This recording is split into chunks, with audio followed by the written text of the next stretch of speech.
National international ಸ್ಟೋರಿಗಳನ್ನು ನೋಡಿದ್ರೆ ಬನ್ನಿ ಈಗ ನೇರವಾಗಿ ಕರ್ನಾಟಕದ ವರದಿಗೆ. ದೇವನಹಳ್ಳಿಯಲ್ಲಿ, ಬೆಂಗಳೂರು ಪಕ್ಕದ ದೇವನಹಳ್ಳಿಯಲ್ಲಿ ರೈತರು ಒಂದು ಪ್ರತಿಭಟನೆ ಮಾಡ್ತಾಯಿದ್ರು. ತಮ್ಮ ಭೂಮಿಯನ್ನು ಇಂಡಸ್ಟ್ರಿಗೆ ಅಕ್ವೈರ್ ಮಾಡಿಕೊಳ್ಳಬಾರದು ಅಂತ. 1777 ಎಕರೆ ಭೂಮಿ ವಿಮಾನಯಾನಕ್ಕೆ ಸಂಬಂಧಿಸಿದ ಇಂಡಸ್ಟ್ರಿಗೆ ಅಂತ ಅಕ್ವೈರ್ ಆಗಿತ್ತು. ಭೂಮಿ ಸರ್ಕಾರದಿಂದ ಅಕ್ವೈರ್ ಆಗಿತ್ತು. ಈಗಲ್ಲ, ಹಿಂದಿನ ಗೌರ್ಮೆಂಟ್ ಇದ್ದಾಗಲೇ ಆಗಿದ್ದಿದ್ದು. ಆವಾಗಲಿಂದನೂ ಇವರು ಪ್ರತಿಭಟನೆ ಮಾಡ್ತಾ ಇದ್ರು. Government is a continuity. ಹಿಂದಿನ ಸರ್ಕಾರದ ಪಾಲಿಸಿ ಈ ಸರ್ಕಾರದಲ್ಲಿ ಮುಂದುವರಿಯಿತು. ಆದರೆ BJP ಸರ್ಕಾರ ಇದ್ದಾಗ ಈ ರೈತರು ಪ್ರತಿಭಟನೆ ಮಾಡ್ತಾ ಇದ್ದಾಗ ಅಲ್ಲಿಗೆ ಸಿದ್ದರಾಮಯ್ಯನವರು ಹೋಗಿ ನಮ್ಮ ಸರ್ಕಾರ ಬರಲಿ, ನಾವು ನಿಮ್ಮ ಭೂಮಿಯನ್ನು ವಶಪಡಿಸಿಕೊಳ್ಳೋದಿಲ್ಲ ಅಂತ ಹೇಳಿದರು. 2021ರಲ್ಲಿ 1777 ಎಕರೆ ಭೂಮಿ ಏರೋಸ್ಪೇಸ್ ಪಾರ್ಕಿಗೆ ಅಂತ ಅಕ್ವೈರ್ ಆಗಿತ್ತು. 2022ರಲ್ಲಿ BJP ಸರ್ಕಾರ ನೋಟಿಫಿಕೇಶನ್ ಹೊರಡಿಸ್ತು, ಈ ಭೂಮಿಯನ್ನು ನಾವು ಅಕ್ವೈರ್ ಮಾಡ್ಕೋತೀವಿ ಅಂತ. ರೈತರು ಹೋರಾಟ ಶುರು ಮಾಡಿದ್ರು, ನಮ್ಮ ಭೂಮಿ ನಮ್ಮ ಹಕ್ಕು, ನಾವು ಕೃಷಿ ಮಾಡ್ಕೊಂಡು ಬದುಕ್ತಾ ಇದ್ದೀವಿ ಇಲ್ಲಿ ಅಂತ. ಕಾಂಗ್ರೆಸ್ ಆ ಹೋರಾಟವನ್ನು ಬೆಂಬಲಿಸ್ತು. ಮುಖ್ಯಮಂತ್ರಿಗಳು ಅಲ್ಲಿಗೆ ಹೋಗಿ ಕಾಂಗ್ರೆಸ್ ಕ್ಯಾಂಡಿಡೇಟ್ ಕೈ ಹಿಡಿದು ಎತ್ತಿ ಹೇಳ್ತಾರೆ, ಇವ್ರಿಗೆ ಓಟ್ ಹಾಕಿ ಗೆಲ್ಲಿಸಿ, ನಾವು ಇದನ್ನು ಅಕ್ವೈರ್ ಮಾಡ್ಕೊಳ್ಳೋದಿಲ್ಲ ಅಂತ ಹೇಳಿದ್ರು. ಆದರೆ ಫೈನಲ್ ನೋಟಿಫಿಕೇಶನ್ ಸಿದ್ದರಾಮಯ್ಯನವರ ಸರ್ಕಾರನೇ ಹೊರಡಿಸ್ಬಿಡ್ತು. ಹೋರಾಟ ಮತ್ತಷ್ಟು ಜೋರಾಯಿತು. 2024 ಕಳೆದ ವರ್ಷ ಅಂತಿಮ ಅಧಿಸೂಚನೆ, ಫೈನಲ್ ನೋಟಿಫಿಕೇಶನ್ ಅನ್ನು ಹೊರಡಿಸಿದ್ರು. ಹೋರಾಟ ಜೋರಾದಾಗ ಜೂನ್ 23ನೇ ತಾರೀಕು ಮೊನ್ನೆ 495 ಎಕರೆ ಅದರಲ್ಲಿ ನಾವು ನೋಟಿಫಿಕೇಶನ್ನಿಂದ ಕೈ ಬಿಡ್ತೀವಿ ಅಂದರು. ಜನ ಒಪ್ಪಲಿಲ್ಲ, ರೈತರು ಒಪ್ಪಲಿಲ್ಲ, ಪೂರ್ತಿಯಾಗಿ ಅದನ್ನು ಕೈ ಬಿಡಬೇಕು ಅಂದರು. ಜೂನ್ 25ನೇ ತಾರೀಕು ಸಾವಿರಾರು ರೈತರು ದೇವನಹಳ್ಳಿ ಚಲೋ ಮಾಡಿದ್ರು, ದೊಡ್ಡ ಪ್ರತಿಭಟನೆ ಆಯಿತು. ಈಗ ಅಂತಿಮವಾಗಿ ಅಕ್ವೈರ್ ಮಾಡಿಕೊಳ್ಳುವ ಆದೇಶವನ್ನೇ ಕ್ಯಾನ್ಸಲ್ ಮಾಡಲಾಗಿದೆ. ದೊಡ್ಡ ಹೋರಾಟ ನಡೀತು. ಪ್ರಗತಿಪರ ಸಂಘಟನೆಗಳವರಿದ್ದರು, ನಟ ಪ್ರಕಾಶ್ ರೈ ಬಂದಿದ್ದರು ಹೋರಾಟಕ್ಕೆ. ಇವತ್ತು ರೈತರ ಜೊತೆಗೆ ಸಭೆ.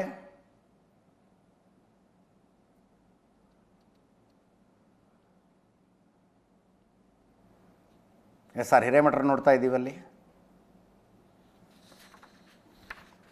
ದೇವನಹಳ್ಳಿ ರೈತರ ಹೋರಾಟಕ್ಕೊಂದು ಗೆಲುವು ಸಿಕ್ತು. ಅದರ ಜೊತೆಗೆ ಅದನ್ನು ಗ್ರೀನ್ ಬೆಲ್ಟ್ ಆಗಿ ಅನೌನ್ಸ್ ಮಾಡಿ ಮುಂದಿನ ಯಾವ ಸರ್ಕಾರವೂ ಅಕ್ವೈರ್ ಮಾಡಿಕೊಳ್ಳದೆ ಇರೋ ಹಂಗೆ ನೋಡ್ಕೋಬೇಕು. ಅದನ್ನ ಯಾವ ಸರ್ಕಾರ, ಯಾವ ಇಂಡಸ್ಟ್ರಿಯಲಿಸ್ಟು ಅಕ್ವೈರ್ ಮಾಡಿಕೊಳ್ಳದೆ ಇರೋ ಹಂಗೆ ನೋಡಿಕೊಳ್ಬೇಕು ಆ ಭೂಮಿನ.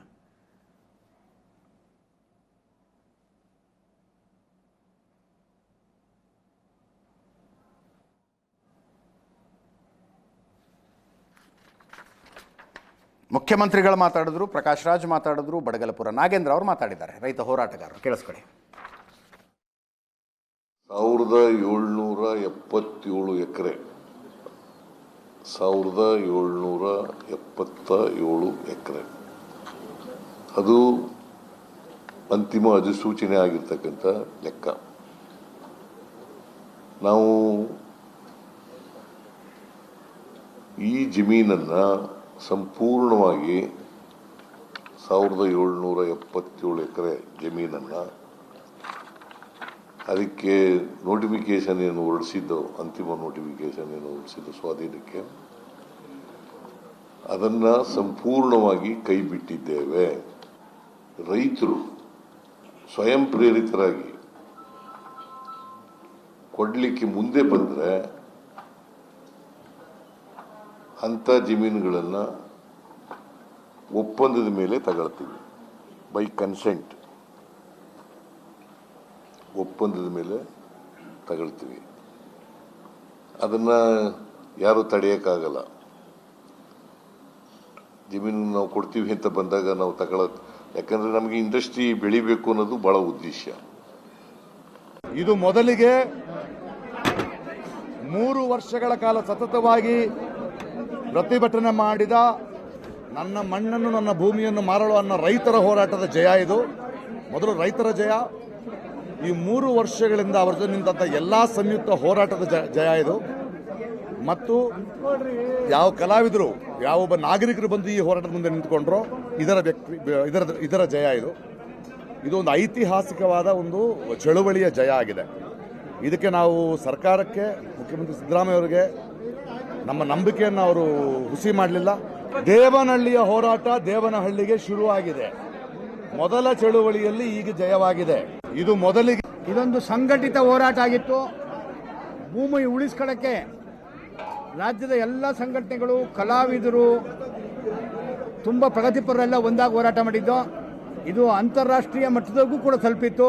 ಒಂದು ಒಳ್ಳೆಯ, ಒಂದು ಐತಿಹಾಸಿಕವಾದಂಥ ದಾಖಲಾ ಹೋರಾಟಕ್ಕೆ ಇವತ್ತು ಸರ್ಕಾರ ನೋಟಿಫಿಕೇಶನ್ ಡ್ರಾಪ್ ಮಾಡ್ತೀವಿ ಅಂತ ಹೇಳಿರೋದು ಒಂದು ಜನ ಚಳವಳಿಗೆ ಸಂದ ಜಯ ಅಂತ ಮೊದಲು ಹೇಳಕ್ಕೆ ಇಚ್ಛೆಪಡ್ತಿದ್ದೀವಿ. ನಾವು ಭಾರತ ದೇಶದಲ್ಲಿ ಕೃಷಿಗೆ ಭಾಳ ಫಲವತ್ತಾದ ಭೂಮಿಯಲ್ಲಿ ಆ ಕಡೆ ಸುತ್ತಾಡಿದ್ರೆ ಏನು ಅದ್ಭುತವಾಗಿ ದ್ರಾಕ್ಷಿ ಬೆಳೀತಾರೆ, ತರಕಾರಿ ಬೆಳೀತಾರೆ. ಅಂಥ ಫಲವತ್ತಾದ ಭೂಮಿಯನ್ನು ಅಲ್ಲಿ ತಂದು ನೀವು ಫ್ಯಾಕ್ಟ್ರಿ ಮಾಡ್ತೀವಿ ಅಂದ್ಬಿಟ್ರೆ ಮಾಡಿ ಸರ್. ಬನ್ನಿ ಆ ಕಡೆ ಉತ್ತರ ಕರ್ನಾಟಕದ ಕಡೆ 20 ಎಕರೆ ಜಮೀನಿರೋ ರೈತರು 4 ಲಕ್ಷ 5 ಲಕ್ಷ ಸಾಲಕ್ಕೆ ಹೆದರಿ ಸೂಸೈಡ್ ಮಾಡ್ಕೊಳ್ತಾರೆ. ಅಂಥ ಪರಿಸ್ಥಿತಿ ಉತ್ತರ ಕರ್ನಾಟಕದ ಕಡೆ ಇದೆಯಪ್ಪ. ಕನ್ವಿನ್ಸ್ ಮಾಡಿ ಇಂಡಸ್ಟ್ರಿಯಲಿಸ್ಟ್ಗಳನ್ನು. ಯಾಕೆಲ್ಲ ಬೆಂಗಳೂರು ಪಕ್ಕದಲ್ಲೇ ಇರ್ಬೇಕಾ? ಹಂಗಂದ ತಕ್ಷಣ ಏನಂತಾರೆ, ಇಲ್ಲ ಇವರು ಇಂಡಸ್ಟ್ರಿಯಲಿಸ್ಟ್ಗಳು ಇನ್ಫ್ರಾಸ್ಟ್ರಕ್ಚರ್ ಕೇಳ್ತಾರೆ. ಮಾಡಿ ಇನ್ಫ್ರಾಸ್ಟ್ರಕ್ಚರು. ಬೇಡ ಅಂದವ್ರು ಯಾರು? ಸಣ್ಣ ಏರ್ಪೋರ್ಟ್ಗಳನ್ನ ಇನ್ನೊಂದು ಸ್ವಲ್ಪ ದೊಡ್ಡದು ಮಾಡ್ಬೇಕಪ್ಪ ಅವ್ರಿಗೆ. ಇನ್ನೊಂದು ಸ್ವಲ್ಪ ಕನೆಕ್ಟಿವಿಟಿ ಸುಧಾರಿಸಿ ಕೊಡಬೇಕು. ಅಲ್ಲಿ ಇನ್ಫ್ರಾಸ್ಟ್ರಕ್ಚರಿಗೆ ದುಡ್ಡು ಹಾಕೋದಕ್ಕೂ ಸಮಸ್ಯೆ ಅಲ್ವಾ ನಿಮಗೆ? ಬನ್ನಿ ಅಲ್ಲಿ. ಇಲ್ಲಿ ಎಕರೆ ಕೋಟಿಗಟ್ಟಲೆ ಇಲ್ಲಿ ಮಾತಾಡ್ತೀರಿ. ಇಂಥ ಜಮೀನನ್ನೇ ನೋಡಿ, ಮುಂದೆ ಬಂದರೆ ಪರಿಹಾರ ಕೊಟ್ಟು ರೈತರು ಸ್ವಯಂ ಪ್ರೇರಿತರಾಗಿ ಮುಂದೆ ಬಂದರೆ ಅವರಿಗೆ ಪರಿಹಾರ, ಹೆಚ್ಚಿನ ಪರಿಹಾರ. ನೀವು ನೋಡ್ಬೇಕದನ್ನು ನೋಟಿಫಿಕೇಷನನ್ನು. ಹೆಚ್ಚಿನ ಪರಿಹಾರ ಕೊಡ್ತೀವಿ ಮತ್ತು ಡೆವಲಪ್ ಮಾಡಲಾದ ಲ್ಯಾಂಡ್ನಲ್ಲಿ ಒಳ್ಳೆ ಶೇರ್ ಕೊಡ್ತೀವಿ ಅಂತ. ಈಗ 100 ಎಕರೆ ಡೆವಲಪ್ ಮಾಡಿದರೆ ರೈತರಿಗೆ ಇಷ್ಟು ಶೇರು ಅಂತ, ಅದನ್ನು ಕೊಡ್ತೀವಿ ಅಂತ. ಅದನ್ನು ತುಂಬ ಕಡಿಮೆ ಕೊಟ್ಟರು ರೈತರು ತಯಾರಿದಾರಲ್ಲ. ಬನ್ನಿ ಕಲ್ಯಾಣ ಕರ್ನಾಟಕದ ಕಡೆ, ಮಧ್ಯ ಕರ್ನಾಟಕದಲ್ಲಿದೆ ಜಮೀನು.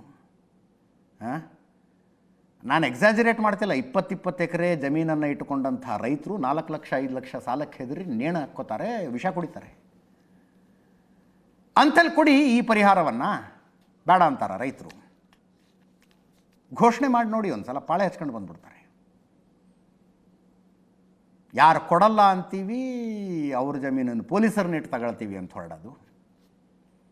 ಕೊಡೋದಕ್ಕೆ ತಯಾರಿದ್ದೀವಿ ಸ್ವಾಮಿ, ಒಳ್ಳೆ ರೇಟ್ ಕೊಟ್ಟು ನಮ್ಮ ಜಮೀನು ತಗೊಳ್ಳಿ ಅಂತ ಬಾಯಿ ತರ್ಕೊಂಡು ನಿಂತಿರುವಂಥ ರೈತರ ಕಡೆ ತಿರುಗಿ ಕೂಡ ನೋಡೋದಿಲ್ಲ. ಇಂಟ್ರೆಸ್ಟಿಂಗ್ಲಿ ಇಡೀ ಪ್ರಕ್ರಿಯೆ ಬಗ್ಗೆ ಎಂ ಬಿ ಪಾಟೀಲರು ಚಕಾರ ಎತ್ತಿದ್ರ ನೋಡಿ. ಎಂ ಬಿ ಪಾಟೀಲರ ಪ್ರತಿಕ್ರಿಯೆ ಕೇಳಿದ್ರೆ ಹಿಂಗೆ ಮಾಡಿಬಿಟ್ರು, ಬೇಡ ಪ್ರತಿಕ್ರಿಯೆ ಅಂತ. ಯಾಕೆ? ಏನೇನೋ ಚರ್ಚೆಗಳಾಗ್ತಾ ಇದ್ದಾವೆ. ಇರಲಿ.